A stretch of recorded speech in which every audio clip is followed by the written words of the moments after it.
presidente Lula tem produzido, nos últimos anos, algumas imagens que entrarão para a nossa história. Isso mesmo, imagens que serão eternizadas em nossa história. Algumas dessas imagens são felizes, são agradáveis, que apresentam este Brasil que somos. Outras são tristes, nos causam dor, angústia, nos causam revolta. Deste Brasil também que somos, que temos, que existe. Lula esteve com os indígenas Yanomamis nas últimas horas. E as imagens produzidas ali é de nos causar uma comoção nacional, um luto nacional. Ao estar ali presente, Lula cumpre uma função essencial de estadista, de alguém que está realmente preocupado com seu povo, especialmente, neste caso, os mais frágeis, os mais vulneráveis, os mais marginalizados. Especificamente, aqui nessa situação, os indígenas Yanomamis. A presença de Lula lança luz também sobre um tempo tenebroso, sombrio que o Brasil viveu. Lula está presente ali, mostra para o Brasil e para o mundo um Brasil que também existe, que é real. Mas que algumas pessoas fizeram de tudo para que esse Brasil deixasse de existir e se negam ainda hoje a reconhecê-lo. Olhe, fala-se em 570 crianças indígenas mortas nos últimos 4 anos. Meu Deus do céu! Se nós tivéssemos apenas uma criança indígena morta, por falta de alimento, por falta de cuidado, por falta de acesso à saúde, isso já deveria nos causar uma comoção nacional, um luto nacional. E nós estamos falando em cerca de 570 crianças. São mortas por conta de uma política endossada pelo Brasil nos últimos anos. Você deve se recordar bem da nossa história. Desde que o homem branco pisou aqui, os indígenas têm sido aviltados, mortos, dizimados. Ora mais, ora menos. E isso não acabou no século XX, lamentavelmente, e agora descobrimos que permanece mesmo no século XXI. Não basta aquilo que fizemos em nossa história antiga, mas observe agora o que fazemos nessa história presente, nesse Brasil contemporâneo, em que continuamos a matar pessoas indígenas. E nós estamos fazendo um recorte histórico, isso é claro também, nos últimos 4 anos.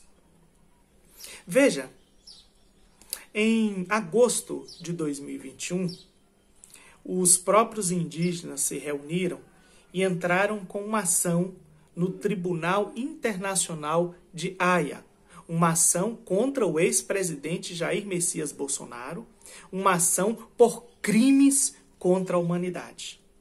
E ali se referia especificamente às políticas do governo Bolsonaro em relação aos indígenas. Isso em 2021, no 3º ano de governo, quer dizer, ali 2 anos e meio de governo, né? Avançando ali para o 3º ano. E já se afirmava aquela ocasião que, por parte do presidente da República, havia uma política anti-indígena, uma política anti-indígena explícita, sistemática e intencional. Uma política de dizimar as populações indígenas, seja transformando os próprios órgãos governamentais que eram para proteger os indígenas em órgãos de perseguição aos indígenas, seja, claro, liberando o garimpo ilegal nas terras indígenas. Isto nós temos agora como resultado daquela política de governo que nós vimos nos últimos 4 anos. Mas neste caso específico, o ex-presidente precisa ser responsabilizado, não só em Haia, mas também no Brasil, nos marcos constitucionais da Constituição de 1988, na lei, seguindo o devido processo legal, mas não apenas ele. Também ex-ministros do meio ambiente. A ex-ministra, essa mesma, que foi eleita agora senadora, da mulher, da família e dos direitos humanos. E, claro, os ex-ministros da saúde, que também fecharam os olhos para aquela situação que ali está agora diante de nós, patente diante de nós. Uma situação, inclusive, que já fora denunciada. Os próprios indígenas mandaram 21 e-mails para órgãos oficiais do governo sem nenhuma resposta. Já ali avisando a situação em que eles estavam, a necessidade que tinham. Não por acaso a presença de Lula ali, junto com o ministro dos Direitos Humanos, junto com a ministra dos Povos Originários, dos povos indígenas, e a ministra da Saúde, coloca-nos agora numa situação de saúde, numa situação emergencial de saúde em relação aos povos indígenas, que necessitam de todo cuidado. Observe bem, não existe democracia real no Brasil sem a preservação e o cuidado dos povos indígenas. Todas as civilizações, as nações que têm maior consciência social no mundo, preservam seus povos originários. Aqui eles viram chacota, piada, descaso. Este é um bom momento também para nós sermos claros, enquanto brasileiros e brasileiras, em relação às políticas indígenas que queremos. Essa é uma boa hora, por exemplo, para o Supremo Tribunal Federal votar com coragem e ousadia a demarcação das terras indígenas.